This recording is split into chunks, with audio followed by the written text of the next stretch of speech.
Joining us right now is former Florida Congressman and Fox News contributor, retired Lieutenant Colonel Alan West. Lieutenant Colonel, good to see you. Thanks so much for joining us.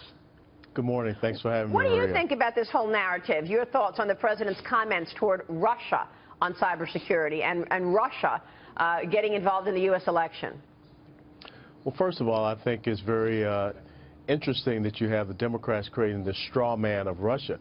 If I was Vladimir Putin, the person that I would want to see sitting in the White House come January the 20th of 2017, it would be Hillary Clinton, because I would go back and think about the Russian reset button and all the things that he has been able to do since that came about when she was Secretary of State and, of course, Barack Obama was the president.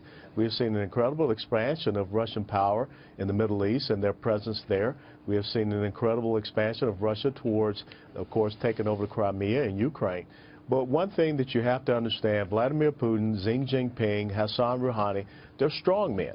And strong men could care less about rhetoric. They're all about actions. And this is a President Obama who made the red line comment, who said that Assad must go, and Russia went in, and Assad is not going anywhere. As a matter of fact, he's gotten stronger, and the Iranian influence in the Middle East has gotten even more strong. Right, and we know, Dagan, that it is Hillary Clinton and the Democrats that have the real ties to Russia, whether it is the reset or whether it is backdoor deals, not Donald Trump.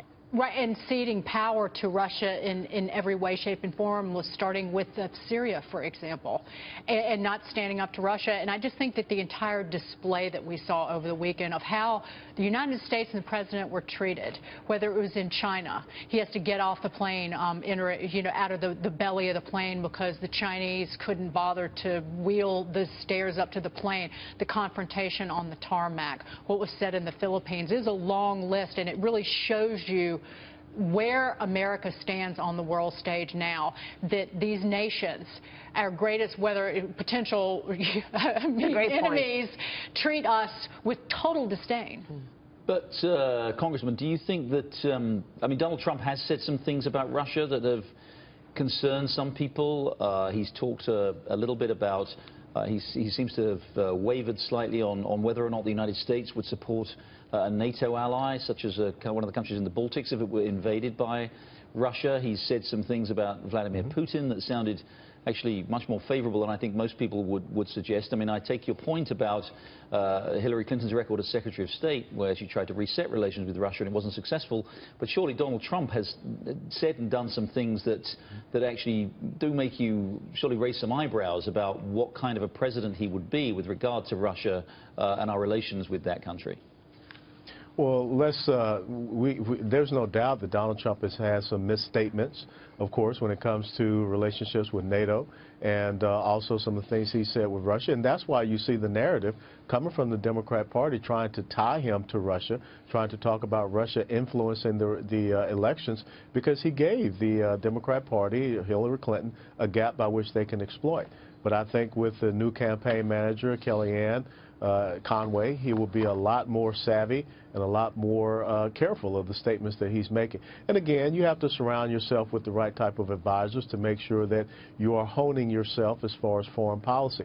I don't think you'll see him making those misstatements again. Do you think the Democrats are going big with a campaign ad right now which challenges his temperament, using things that he said, outbursts in speeches, and sometimes some of the things he said about people that look a little intemperate, shall we say. They're challenging his temper. They're saying, does he really have the kind of character and temperament to be president of the United States and deal with a global crisis? Do you think he does? Well, I think that that's a maturation process. Donald Trump is not a politician. And once again, the Democrats said early on that they would go after his temperament. They would try to make him seem erratic.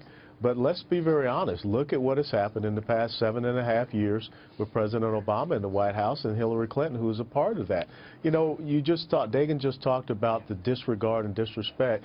President Obama is not seen as a lame duck president in the global environment. He's seen as a sitting duck president. And you can go back and look at all of his misstatements and where he has positioned us. The fact that we had Iranian naval vessels harassing our ships in the Middle East, the fact that we have Russians that are buzzing our ships in the international waters of the Baltic Sea, right. This is unconscionable what is happening. What about this? Because there's actually a letter of support Congressman, for Trump from 88 retired generals. This letter has surfaced now where they state in the letter that they believe Trump will help rebuild the military, secure borders, and defeat ISIS. What are your thoughts on this letter?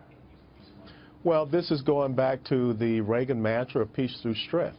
When you look at the decimation of our military in the years of Obama, where we have an Army that is at 1939 levels, a Navy that's at 1917 levels, or a Marine Corps that's at World War I levels. We have the oldest and the smallest fleet for combat aircraft in the Air Force. We have aviation maintenance crews that are going to boneyards and to museums to try to find spare parts for our combat aircraft. Yeah. So these generals realize the sad state of military readiness, and they will take the chance with Trump because they don't have any other way to go. Right, Harlan Hill.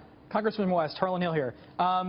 Yes. Do you think the Democrats have been successful in obfuscating what's the meat of this issue, which is that Hillary Clinton, misused her email server and has had all kinds of scandals between the Clinton Foundation and others that are worth highlighting, and made the topic of discussion about Trump's non-existent ties to Russia? As Dagan so clearly laid out, Hillary Clinton had the Russian reset. She abdicated our responsibility on Syria. She sold a quarter of our uranium reserves to Russia in a deal between the Clinton Foundation and the State Department. So, it seems like they have succeeded in distracting the media from the meat of this issue, because here we are talking about it. Yeah, you're absolutely right. And the thing that Donald Trump has to understand is that if he does not make himself the news item, they have to talk about these issues.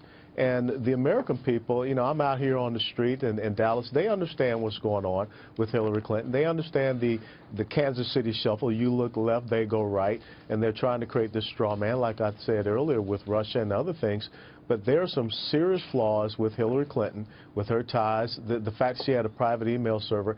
And again, just ask yourself, how can you run for commander-in-chief and say that you don't understand how to handle classified information?